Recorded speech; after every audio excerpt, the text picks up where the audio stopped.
Bismillahirrahmanirrahim. Assalamu alaikum dear students. I'm fine and I hope you'd be great. Students, आज का जो topic है हमारा, ये बहुत ही ज़बरदस्त टॉपिक है। और आज का टॉपिक मैं लेके आया हूँ कि डिक्शनरी को कैसे इस्तेमाल करना है, यानी how to consult any dictionary.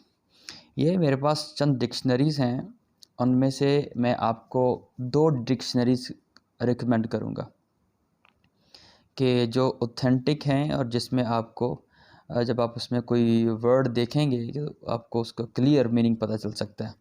सबसे पहली डिक्शनरी जो मैं आपके साथ शेयर करने जा रहा हूँ वो है लॉन्गमैन।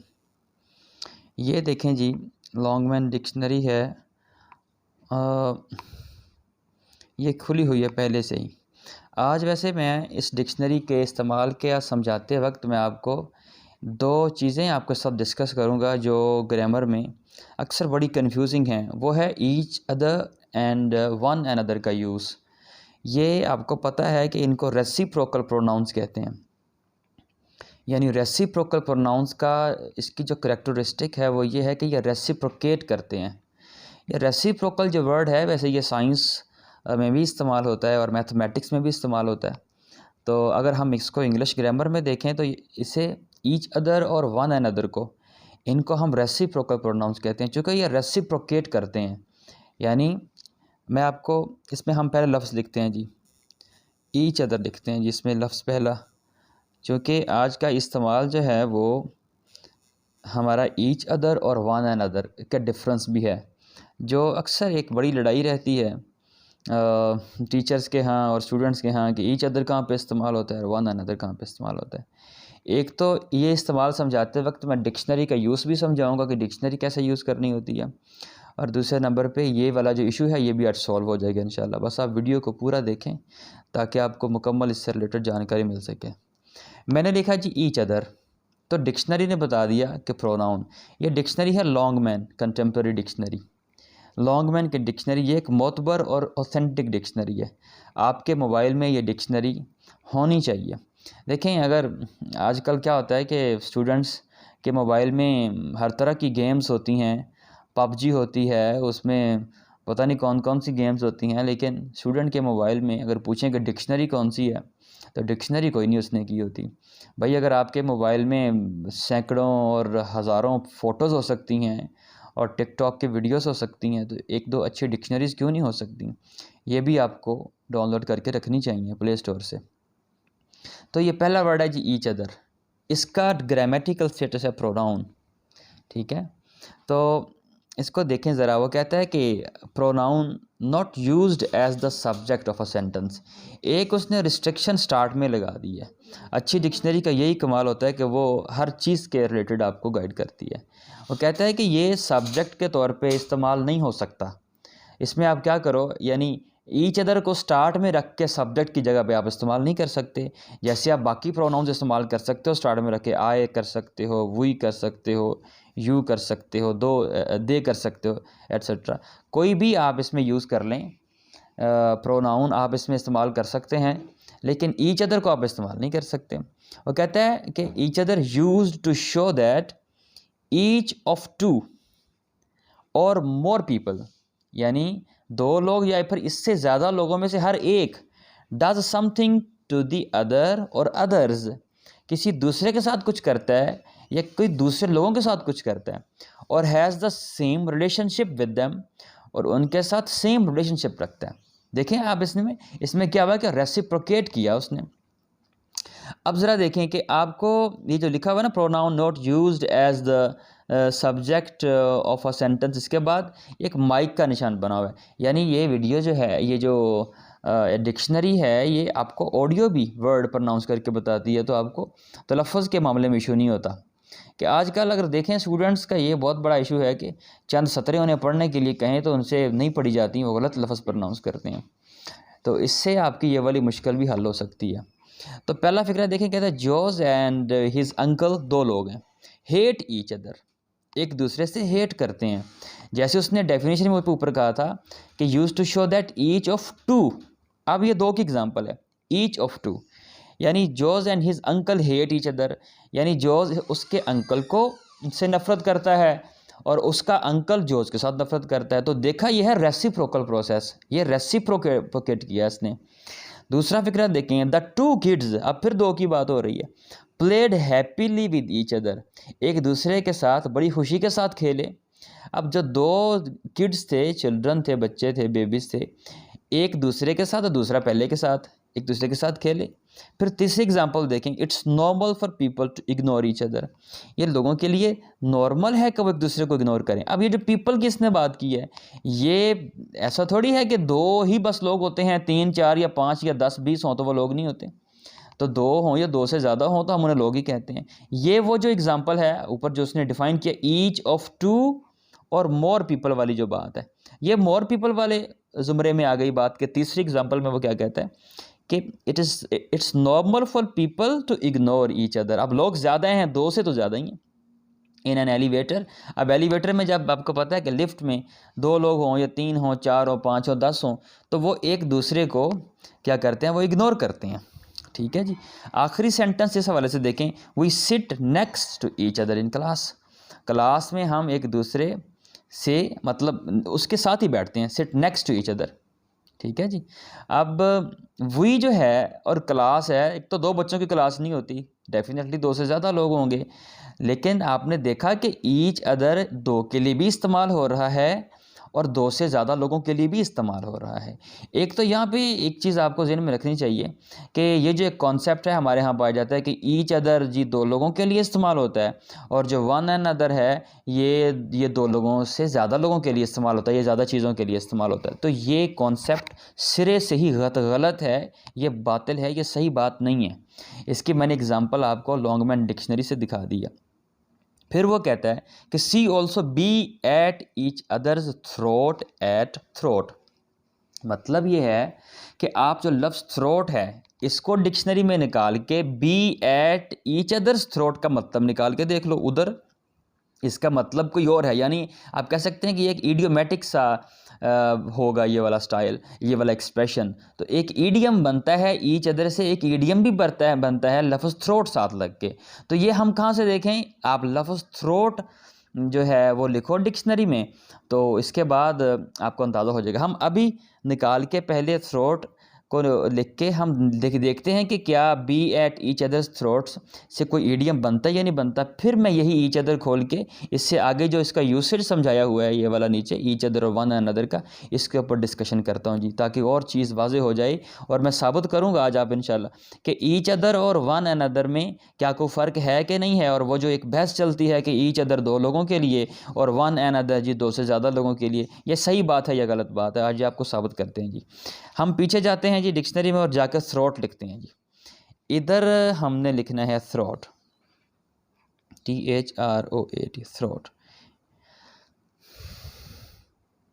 लें जी, थ्रोट का जी ये नाउन है। सबसे पहले तो ये ग्रामेटिकल स्टेटस देख लेना आपने, नाउन है और उसने फिर इसके फोनेटिक सिंबल्स भी दे दिए हैं, तो रेड में लिख के आगे उसने इसके फोनेटिक सिंबल्स भी लिख दिए हैं, जिसे आप ट्रांसक्रिप्शंस कहते हैं। फिर कहता है नाउन काउंटेबल है ये, यानी काउंटेबल है, थ्रोट्स भी तो कह सकते हैं। अब ज़रा देखें, चूँकि आज का मौजूद डिक्शनरी का इस्तेमाल समझाना भी है और इसके साथ साथ चूँकि ईच अदर और वन एंड अदर का यूज़ समझाना है, उसी डिस्कशन के अंदर एक थ्रोट का वर्ड आया था और उससे एक ईडियम बना है, इसलिए हमने मतलब है कि इसमें ये वर्ड निकाला है। पहला वर्ड कहता है जी साइंस और बायोलॉजी में यह थ्रोट वर्ड इस्तेमाल होता है। ठीक है, the passage from the back of your mouth to the top of your tubes that go down to your lungs and stomach, उसने फ़िक्रा बना के दे दिया, फिर दूसरा फ़िक्रा बनाया, फिर एक दूसरा इस्तेमाल दे दिया।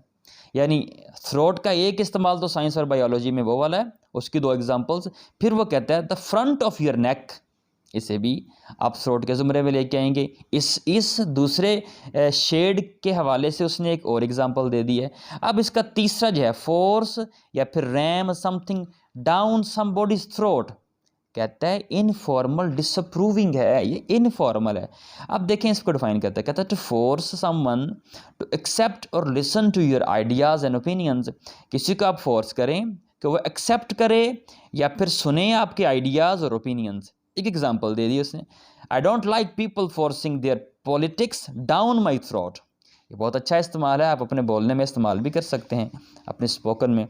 एक तो फोर्स या फिर ram something down somebody's throat meaning क्या निकला कि किसी बंदे को फोर्स करें कि वो एक्सेप्ट कर ले या फिर सुने आपके आइडियाज़ सुने और आपकी ओपिनियन सुने। फिक्रा है, आई डोंट लाइक पीपल, मैं लोगों को पसंद नहीं करता, फोर्सिंग देयर पॉलिटिक्स, कि वो अपनी पॉलिटिक्स को फोर्स करें, डाउन माई थ्रोट, और मेरे गले से होते वो नीचे गुजर जाएं। ठीक है, मैं ये पसंद नहीं करता। तो आपको ये एक ईडियम भी तैयार हो जाना चाहिए आज की वीडियो में। फिर चौथा इस्तेमाल है जी, जिसके लिए हमने ये जहमत की और ये लफ्ज़ लिखा यहाँ पे, कहता है be at each other's throats. यही था वहाँ पे लिखा हुआ, कहता है if two people are at each others throat, इसका मतलब है they are fighting or arguing. ठीक है जी, तो मैं कह सकता हूँ कि we are at each other's throats, इसका मतलब है कि we are fighting or arguing, हम फाइट कर रहे हैं या फिर हम बहस कर रहे हैं, दलाइल दे रहे हैं, हम बहस कर रहे हैं, डिस्कस कर रहे हैं। इसका एक पांचवा मतलब देखें जी, slit or cut your own throat. कहता है to behave in a way that is certain to harm you, especially because you are too proud or angry. ये एक नया इस्तेमाल है थ्रोट के अंदर। कहता है उसकी ओरिजिन देखें ज़रा, ओल्ड इंग्लिश थ्रोट, THROT, यहाँ से ये लफ्ज़ लिया गया था। नीचे कहता है सी ऑल्सो क्लियर योर थ्रोट, ये भी होता है, थ्रोट लफ्ज़ के साथ एक ईडियम बना। कि ये अगर देखना है तो एट क्लियर लफ्ज़ देखो जाके डिक्शनरी में, तो ये वाला निकल आएगा, ये मुराद है इसकी एट क्लियर 2 में लिखने से। Have a frog in your throat, ये वाला अगर आपने ईडियम निकालना है तो एट फ्रॉग जाके लिखें डिक्शनरी में, तो इसका मीनिंग आ जाएगा। तो डिक्शनरी अगर आपने कंसल्ट करना है तो इस अंदाज में कंसल्ट किया करें। फिर आप देखें 1 2 3 4 5 थ्रोट के सेक्शन में हमने इसके 5 मतलब देखे। There are 5 meanings of throat और 5 different shades of the meaning of the throat. इसके थ्रोट लफ्ज़ के मीनिंग के 5 शेड हैं। अब फ़र्ज़ करें कहीं कोई लफ्ज़ लिखा हुआ है थ्रोट, कोई फ़िक्रा बना हुआ है, तो इन 5 में से कौन सी शेड का हम मीनिंग वहाँ पे लेंगे, ये आप उसके कॉन्टेक्स्ट के हिसाब से अंदाज़ा लगाओगे कि थ्रोट का मीनिंग वहाँ पे क्या बन चुका है। थ्रोट के तो 5 मतलब हैं, ठीक है जी। कहीं वो अपने इडियम के साथ मतलब लेके आ रहा है, कहीं वो अकेला यूज़ हो रहा है, कहीं वो नाउन के तौर पे यूज़ हो रहा है। उसका ग्रामेटिकल स्टेटस सबसे पहले आपने ज़हन में रखना है। ग्रामेटिकल स्टेटस के बाद उसका देखना है कि उसके कॉन्टेक्स्ट में उसका मतलब क्या बनता है, फिर आप मीनिंग निकाल सकोगे, अदरवाइज़ आप गलत मतलब निकालोगे। हम वापस जाते हैं, चूँकि टॉपिक था ईच अदर जी। आज की अगर वीडियो थोड़ी लंबी हो रही है तो आप इसको बर्दाश्त करिएगा, क्योंकि ये एक मुफीद वीडियो बनने जा रही है। ये देखें ईच अदर तीसरे नंबर पे, प्रोनाउन जी, यही टॉपिक था हमारा जो हमने खोला हुआ था। अब हम यूसेज देखना है जिसका, हमने इसका यूसेज देखना है। तो कहता है यूसेज में each other one another, some teachers prefer to use each other, कुछ टीचर्स प्रेफर करते हैं कि वो इस्तेमाल करें ईच अदर को when talking about two people और थिंग्स, जब वो दो चीज़ों या दो लोगों या दो चीज़ों के बारे में बात कर रहे हो। And one another when talking about more than two, और वन अनदर को वो प्रीफर करते हैं। ये लफ्ज़ जो प्रीफर है इसका आपने ज़रा ज़हन में रखना, ये कीवर्ड है, यानी वो तरजीह देते हैं कि वो ईच अदर यूज़ करें दो लोगों के लिए, दो चीज़ों के लिए, और वन अनदर वो यूज़ करें दो से ज़्यादा लोगों के लिए। एग्जांपल्स देखें, the two leaders shook hands with each other, अब ये दो लोग हैं तो ईच अदर लगाया इसने। फिर फिक्रा देता है all the leaders shook hands with one another, तमाम लीडर्स ने अपने हाथ हिलाए विद वन अनदर, एक दूसरे के साथ। अब ऑल द लीडर्स दो से ज़्यादा होंगे डेफिनेटली। नीचे ज़रा देखें पैरे में क्या लिखता है, मैनी पीपल डू यूज़, इधर डू एम्फेटिक डू है एम्फसाइज करने के लिए, many people do use one another when they are only talking about two people और थिंग्स। इधर इसने मैनी पीपल की बात की है, ऊपर कहा था some teachers prefer, some teachers prefer वाला ईच अदर दो के लिए, वन अनदर दो से ज़्यादा के लिए। इधर कहता है many people do use one another when they are only talking about two people और थिंग्स। अब ये उससे कंट्राडिक्टरी बात है, यानी ऊपर वाले असूल से ये मुख्तलिफ बात है। इधर बहुत सारे लोग इस्तेमाल करते हैं वन अनदर को जब वो दो लोगों या इससे ज़्यादा चीज़ों के लिए वो बात कर रहे होते हैं। नहीं देखें ज़रा, when people do use one another when they are only talking about two people और थिंग्स, यानी दो लोगों के बारे में या फिर दो चीज़ों के बारे में बात कर रहे होते हैं। But you can not use each other about more than two, ये बात तय है कि आप जो ईच अदर है वो कहता है कि दो लोगों से ज़्यादा के लिए इस्तेमाल नहीं करते। One another is more formal than each other, कहता है वन एन अदर ये ज़्यादा फॉर्मल है ईच अदर की निस्बत। ठीक है जी, ये थी राय किसकी, लॉन्गमैन की। अब मैं जाऊंगा एक और डिक्शनरी निकालूंगा। एक तो मैंने रिकमेंड की आपको एडवांस्ड अमेरिकन डिक्शनरी, ठीक है, ये वाली जो है। अब मैं डिक्शनरी निकालूंगा, ये नीचे मरियम वेबस्टर के नाम से है, जो दूसरी डिक्शनरी मैं आपको रिकमेंड कर रहा हूँ जी। मरियम वेबस्टर देखें सिंस 1828 से ये बड़ी मशहूर मुर्फ डिक्शनरी है, but it's an American dictionary. इसका कमाल ये है, एक तो ये वर्ड ऑफ द डे भी देती है, ये देखें ज़रा पहले वाले हिस्से में, ये आपको वर्ड ऑफ द डे भी देगी अगर आप इसको सब्सक्राइब कर लें तो। ये जो राइट साइड है ये गेम्स हैं, आप सिनोनिम के तौर पे इसकी गेम भी खेल सकते हो यहाँ पे, तो मैं अक्सर खेला करता हूँ, आप भी खेल के अपनी वोकैबुलरी इम्प्रूव कर सकते हो। लें जी, मैंने ये खोली है डिक्शनरी, इसमें मैं लफ्ज़ लिखता हूँ वही ईच अदर। अब देखते हैं मरियम वेबस्टर इसके बारे में क्या कहती है। प्रोनाउन है जी, वही बात की, कहता है जी कॉलेजिएट डेफिनेशन, कहता है कि collegiate definition, each of two or more in reciprocal action or relation. देखें, each of two or more, दो में से हर एक या फिर इससे ज़्यादा में से हर एक कोई कुछ करें एक्शन या उसका रिलेशन होता है, और ये रेसिप्रोकल एक्शन है। कहते हैं looked at each other in surprise, यानी दे, या आप कह दें कि they both looked at each other in surprise, उन्होंने एक दूसरे को सरप्राइज में देखा। ये बड़ी मुफीद एक बात है जो मैं आपसे लाजमी शेयर करूंगा, आपने तवज्जो रखनी है जी। कहता है जी each other versus one another, some handbooks and textbooks recommend that each other be restricted to reference to more to two and one another to reference to three or more। यानी कुछ handbooks या text books ऐसी हैं जो recommend करती हैं कि आप ईच अदर को रिस्ट्रिक्ट रखें, कितने लोगों तक, कितनी चीज़ों तक, दो तक, reference to two, and one another to reference to three or more. One another कहता है कि तीन या फिर इससे ज़्यादा के लिए, लेकिन जब लेकिन की बात आ जाती है तो पिछली सारी बात रद्द हो जाती है।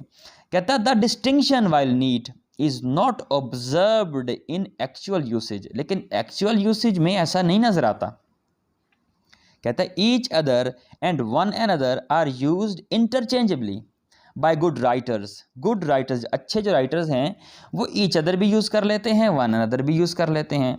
ठीक है, यानी दो की बात हो या दो से ज़्यादा की बात हो, ईच अदर भी यूज़ कर लेते हैं और वन अदर भी यूज़ कर लेते हैं। And have been since at least the 16th century, और ये 16वीं सदी से इस्तेमाल हो रहा है। ठीक है, फिर कहता है first known use before 12th century, 12वीं सेंचुरी से पहले का इस्तेमाल है। In the meaning defined above, ये जो ऊपर वाला मीनिंग डिफाइन किया है, इस मीनिंग में कहता है कि ये 12वीं सेंचुरी से इस्तेमाल हो रहा है। ठीक है, और 16वीं सेंचुरी से तो बाकायदा ये अच्छे राइटर्स जो हैं ये इंटरचेंजेबली ईच अदर को भी यूज़ कर लेते हैं ज़्यादा के लिए और वन अनदर को भी। अब देखें ज़रा, ये मरियम वेबस्टर की राय लॉन्गमैन की राय से मुख्तलिफ है। ठीक है, लॉन्गमैन ने हमें क्या कहा था कि आप दो लोगों या दो चीज़ों तक ही रहेंगे ईच अदर के मामले में, और वन अनदर आप ज़्यादा के लिए, दो से ज़्यादा के लिए आप इस्तेमाल करेंगे। ठीक है, लेकिन यहाँ पे उसने क्या डिस्कस किया कि इंटरचेंजेबली ये यूज़ हो जाते हैं। ठीक है जी, अब मेरे पास जो तीसरी एग्ज़ाम्पल है जो सबसे बड़ी है, सबसे पहले बात तो एक असूल में तय कर लेनी चाहिए कि डिक्शनरीज़ जो होती हैं ये ग्रामर्स नहीं होती, यानी ग्रामेरियन का काम ग्रामर को डिस्कस करना होता है, जबकि लेक्सिकोग्राफर होता है जो लेक्सिकोग्राफी का हुनर जानता है, इस फील्ड का माहिर होता है। वो क्या करता है कि वो तो डिक्शनरी और वर्ड्स के रिलेटेड आपको इन्फॉर्मेशन देगा, उनके मीनिंग्स के बारे में, उनके कॉन्टेक्स्ट में रख के, लेकिन जो ग्रामर है और जो ग्रामेरियन है वही हमें इसके सही असूल के बारे में बताएगी। आज के डिस्कशन में मैं जो आखिरी रेफरेंस देने जा रहा हूँ वो मेरे पास एक किताब है जनाब, practical English usage by Michael sworn. Michael sworn के प्रैक्टिकल यूसेज एक रेफरेंस बुक भी है और ग्रामर के अंदर इसको एक बड़ा मुकाम हासिल है। वो ईच अदर और वन अनदर की डिस्कशन करता है। ये मेरे पास जो बुक है इसके यूसेज की, ये वैसे ओल्ड एडिशन है और इसका पेज नंबर 191 है जी। असूल है जी, कहता है कि छोटी सी गुफ्तगू बाकी रह गई है। कहता है कि ग्रामर्स समटाइम्स से that each other is used to refer to two people और things and one another two more than two. ठीक है, कहता है दिस रूल, बात इसने वही की है जो बात की थी लॉन्गमैन ने, कि दो के लिए ईच अदर और दो से ज़्यादा लोगों के लिए, चीज़ों के लिए वन अनदर। लेकिन कहता है दिस रूल कहता है कि does not reflect actual usage, लेकिन ये रूल जो है इसका यूसेज नज़र नहीं आता, राइटर्स इसको इस्तेमाल नहीं करते। There is little or no difference of meaning between the two expressions. If there is any difference, अब ये डिफरेंस बताएगा और ये हतमी बात है जी। ठीक है जी, यानी आज की गुफ्तगू में मैं लॉन्गमैन के बाद हमने मरियम वेबस्टर खोली, और मरियम वेबस्टर के बाद हमारे पास जो आज की डिस्कशन में आखिरी रेफरेंस है वो क्या है जी, कि माइकल स्वॉन की ये यूसेज है। कहता है if there is any difference, यानी ईच अदर और वन एन अदर में अगर कोई डिफरेंस है, it seems to be that we prefer one another like one when we are making very general statement. कहता है हम वन एन अदर तब इस्तेमाल करते हैं जब एक जनरल स्टेटमेंट दे रहे होते हैं। सही हो गया जी, यानी आप ना जी दो के लिए भी वन एन अदर इस्तेमाल कर सकते हैं, दो के लिए, दो लोगों के लिए, दो चीज़ों के लिए। मेरे ज़हन में एक और रेफरेंस याद आ गया है, इसके फ़ौरन बाद में आपको वो रेफरेंस दूंगा, बात और पक्की हो जाएगी। यानी अभी मैंने एक मुकदमे में क्या बात की कि वन एन अदर जो है ये भी दो के लिए इस्तेमाल हो जाता है। ठीक है, लेकिन यहाँ पे कहता है there is any, if there is any difference it seems to be that we prefer one another like one when we are making very general statements. जब हम जनरल स्टेटमेंट दे रहे होते हैं तो हम वन एन अदर को use करते हैं। And not talking about particular people, और हम तब पर्टिकुलर पीपल के बारे में बात नहीं कर रहे होते।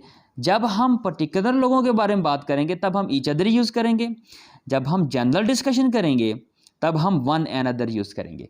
इसकी दो एग्जांपल्स मैं आपको लाजमी बताऊंगा। कहता है कि दे सैट फॉर 2 आवर्स, वो 2 घंटों तक बैठे, without talking to each other, या फिर one another. Each other भी लगा सकते हैं, वन एन अदर भी लगा सकते हैं। इसने ईच अदर के बाद स्लैश दे के वन एन अदर लिखा हुआ है। अगर आपके पास ये बुक अवेलेबल है तो आप इसको लाजमी देखिएगा। दूसरी एग्जाम्पल कहता है द ट्रांसलेशन ऑफ सी पार्लर, किसी और जुबान का लफ्ज़ है सी पार्लर। कहता है is to talk to one another, not to talk to each other. इसका मतलब वन एन अदर है, इसका मतलब to talk to each other नहीं है। बस साबित हुआ कि आप ईच अदर भी यूज़ कर सकते हैं, वन एन अदर भी यूज़ कर सकते हैं, खा वो दो हों खा वो दो से ज़्यादा हों। मैं आपको एक और एग्ज़ाम्पल जो बहुत बड़ी है वो देने लगा हूँ। ये मेरे पास ग्रामर है रेमंड मर्फी की, चैप्टर है ये यूनिट नंबर 1, यूनिट 1 है प्रेजेंट कंटिन्यूस। इसकी एक्सरसाइज में 1.4 में छठी एग्जाम्पल आपने गौर से देखनी है जी। मैं इसको थोड़ा जूम कर रहा हूँ। कहता है छठी एग्जाम्पल में पॉल एंड सारा, दो लोग हैं ये, पॉल एंड सारा हैव हैड एन आर्ग्यूमेंट। ठीक है, उनके आर्ग्यूमेंट हो गया है। एंड नाउ, और अब, दे या स्पीक। चूँकि इसने ऊपर एक असूल बनाया है, ये ज़रा देखें 1.4 में कहता है put the verb into the correct form, positive I am doing etcetera, और negative I am not doing. यानी इसने कुछ लफ्ज़ दिए हुए हैं, इनमें से या आप नेगेटिव बना के लगा लो या फिर पॉजिटिव स्ट्रक्चर बना के लगा लो।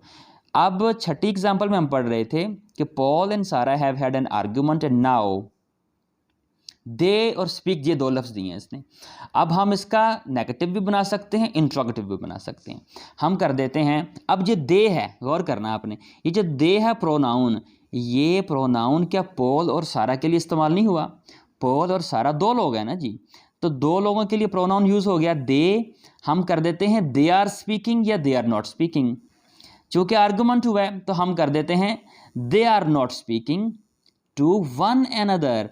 आप ज़रा देखें कि ये देखें वन एन अदर जो है, वन एन अदर, ये इसने इनके लिए वन एन अदर यूज़ किया है, ना कि इसने इनके लिए ईच अदर यूज़ किया हो, जबकि हमारे यहाँ क्या कहा जाता है कि ईच अदर यूज़ होता है जी दो लोगों के लिए और वन एन अदर यूज़ होता है जी दो से ज़्यादा लोगों के लिए। तो ये सबसे बड़ी मेरे पास मिसाल आज के डिस्कशन में रेमंड मर्फी की है कि इसने वन एन अदर को दो लोगों के साथ भी इस्तेमाल किया हुआ है। तो पस साबित हुआ जी ये कोई असूल नहीं है कि आप दो लोगों के लिए ईच अदर यूज़ करें या दो चीज़ों के लिए और वन एन अदर आप ज़्यादा के लिए यूज़ करें। ठीक है, तो आप इंटरचेंजेबली भी यूज़ कर सकते हैं, ईच अदर भी लगा सकते हैं, वन एन अदर भी लगा सकते हैं। इसमें कोई ऐसी, मैं हैरान होता हूँ अक्सर जब मैं ये फर्स्ट ईयर के लेवल पे, इंटरमीडिएट के लेवल पे हम जब इंग्लिश पढ़ते हैं तो वो अक्सर ये जो बाज़ारी मार्केट की किताबें हैं उनमें ये बड़ा असूल बना संवार के लिखा होता है कि ईच अदर यूज़ करना जी दो के लिए और वन एन अदर यूज़ करना जी दो से ज़्यादा के लिए। तो ऐसी कोई टेंशन नहीं है इसमें, ऐसी कोई चीज़ नहीं है, आप जो मर्ज़ी यूज़ करें। ठीक है, आप इंटरचेंजेबली यूज़ कर सकते हैं, लेकिन आप इंटरमीडिएट के लेवल पे कोशिश करना कि ईच अदर ही यूज़ करना दो के लिए और ज़्यादा के लिए वन एन अदर ही यूज़ करना, चूँकि कहीं आपका नंबर ना काट लें ये जो पाकिस्तानी एग्ज़ामिनेशन से रिलेटेड लोग होते हैं, ये जो चेकर होते हैं। ठीक है, लेकिन आपके इल्म में ये बात होनी चाहिए कि ये तहरीरों में, किताबों में आप कोई एग्ज़ाम्पल्स मिलती हैं, आप ईच अदर भी यूज़ कर सकते हैं और वन एन अदर भी यूज़ कर सकते हैं। ले जी, thank you so very much. मेरा ख़्याल है मैंने अपने ताईं तो पूरी कोशिश की है कि मैं एक तो डिक्शनरी का यूज़ भी समझा सकूं और मैं थोड़ा सा ये भी समझा सकूं कि ईच अदर और वन एन अदर का इस्तेमाल क्या है और इनमें फ़र्क क्या है जी। Thank you so very much जी, गॉड ब्लेस यू ऑल। आप इस वीडियो को दोबारा भी सुने ताकि आपको और चीज़ें वाज़े हो जाएं और ये लॉन्गमैन डिक्शनरी ये आप डाउनलोड कर लें और दूसरी मरियम वेबस्टर डाउनलोड कर लें। ये जो उर्दू वाली डिक्शनरी का एक मामला भी मैंने अक्सर सुना है कि स्टूडेंट्स के पास उर्दू में डिक्शनरी होती है, यानी इंग्लिश का वर्ड लिखा, एंट्री इंग्लिश में लिखी और उसका उर्दू में मीनिंग निकल के आ गया। तो उर्दू में मीनिंग जो है ये अक्सर मिसलीडिंग होता है, चूँकि पूरे कॉन्टेक्स्ट में ये इसका ना तो कोई फ़िक्रा बना के दिया होता है और ना ही इसका कोई फ़ायदा होता है। तो आप एक तो लॉन्गमैन डिक्शनरी कर लें, दूसरे नंबर पे आप मरियम वेबस्टर डिक्शनरी कर लें, आपको ज़रूर अफाका होगा जी। Thank you so very much, God bless you all जी, अल्लाह हाफ़िज़।